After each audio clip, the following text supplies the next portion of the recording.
Heute schauen wir uns mal eine meiner Lieblingsloks an. Und die ist in diesem Karton.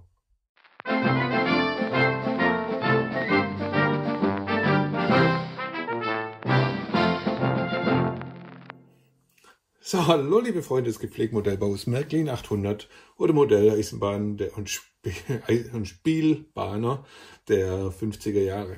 Heute gucken wir mal genau da rein, ja, was sich dahinter verbirgt, nämlich die HR 800, der Kenner weiß, Baureihe 01.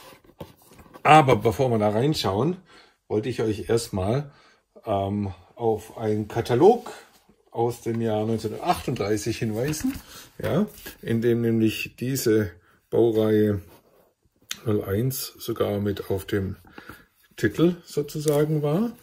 Und ihr seht sie hier, allerdings Preise in Reichsmark, die Lokomotive mit Tender HR 800, die Spur 00. Genau, und der Kenner weiß jetzt schon, hoppla, das ist ja die alte Version. Und das passt ja mit diesem Karton gar nicht mit rein, aber genau darum geht's. Und das möchte ich euch heute nämlich ein bisschen näher bringen und reinschauen. Und genau das machen wir jetzt, weil ich möchte euch nicht lange auf die Folter spannen. Und jetzt gucken wir hier mal rein. Ihr seht auf der einen Seite einen Tender, ja, Achtung, ihr seht einen Gusstender, also es ist wirklich Metall, ja, mit echter Kohle, ja, die hier drauf ist, und der Tender hat die Nummer 809 und ja, das ist einfach schon cool, ist nicht so wie die Plastik-Tender, die dann später eingeführt wurden. Und hier sehen wir das gute Stück, ja, die Baureihe 01 von Märklin, ja, die HR 800.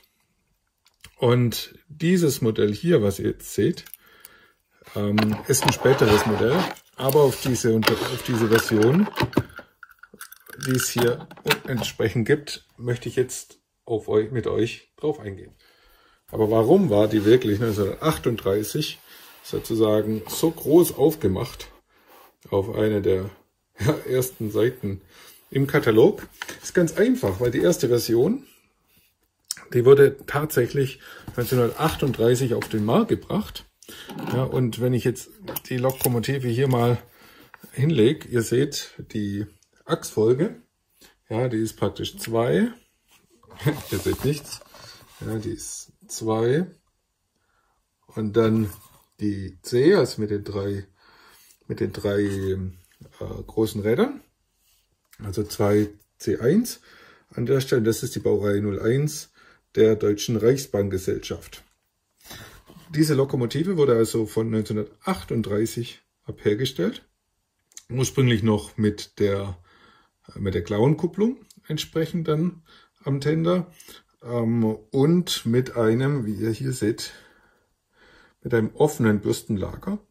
Ja, später gab es dann hier dieses geschlossenes, beziehungsweise die Version zwischendrin, gab es noch eine Version mit der kleinen Gussklappe, die man auf und zu machen konnte, um an die Bürsten zu kommen.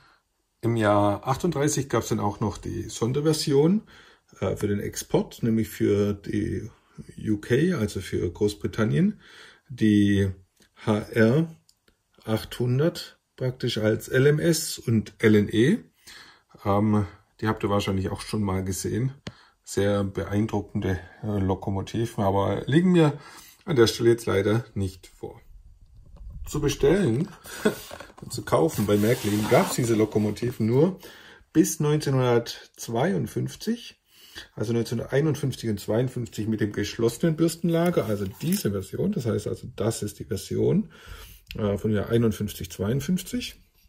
Ja, und danach gab es die nicht mehr, ja, sondern danach wurde dann diese Baureihe 01, und jetzt schauen wir mal in den Katalog von 1953, den müsstet ihr auch schon kennen. Guck mal, da steht auch die Baureihe 01 auf dem Titel, aber ihr seht schon, die 01 nur 97 und der Kenner weiß, das ist dann diese Lokomotive, ja, ebenfalls mit einem Guss-Tenderwagen, also Guss-Nietentender, aber dann ins Programm gebracht als F800.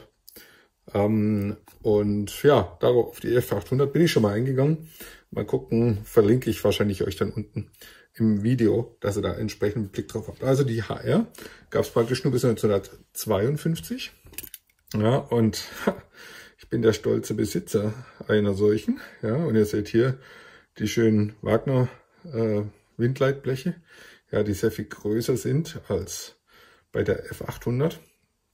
Ja, und einfach einen coolen Eindruck entsprechend hinterlassen. Was auch interessant ist, das wollte ich euch mal zeigen und mal hochrechnen. Ihr seht hier, 65 D-Mark hat diese Lokomotive früher gekostet. Aber was hat jetzt so eine Lok eigentlich damals gekostet? Also wir wissen es, 65 D-Mark. Aber was bedeutet das? Und ich habe jetzt einfach mal ein kleines Spielchen gemacht. Und ich habe nämlich gesagt, also wenn diese Lokomotive 1951 65 D-Mark gekostet hat und es gab einen Monatsgehalt im Schnitt von 300 D-Mark, ja, das sind jetzt Werte, die ich aus dem Internet habe, dann bedeutet das eigentlich, dass es 21% des Monatseinkommens war. Das ist unglaublich, oder? 21% des Monatseinkommens für eine Lokomotive, ja, ist fast wie Miete. Ja. Aber jetzt rechnen wir mal das und schauen mal an, was es praktisch jetzt für dieses Jahr bedeutet. Und zwar 2024 haben wir ein Netto-Monatseinkommen von ca. 3.800 € im Monat. Das heißt, bei 21% davon würde diese Lok heutzutage quasi 800 € kosten. Und ja, ich muss mal sagen, ja, schon ganz ordentlich. Aber wisst ihr, was richtig interessant ist?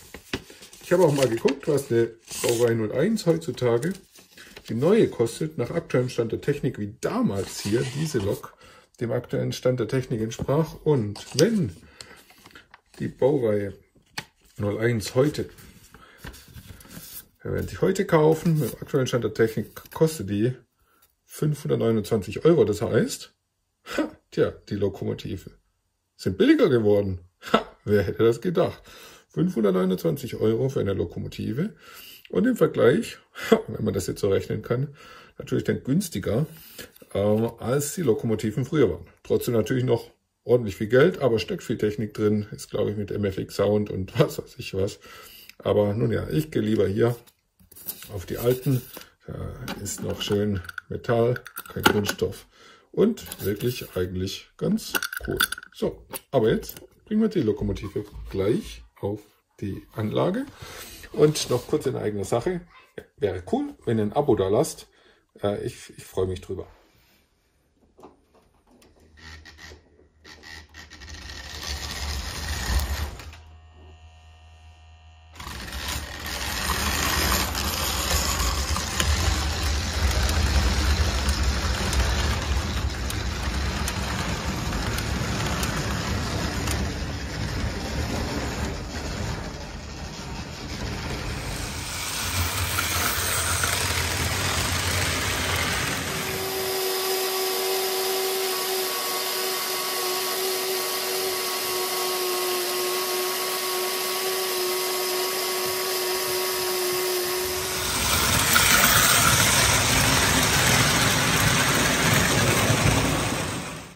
So, war schön, dass ihr mit dabei wart. Passt auf euch auf und immer schön auf den Gleisen bleiben.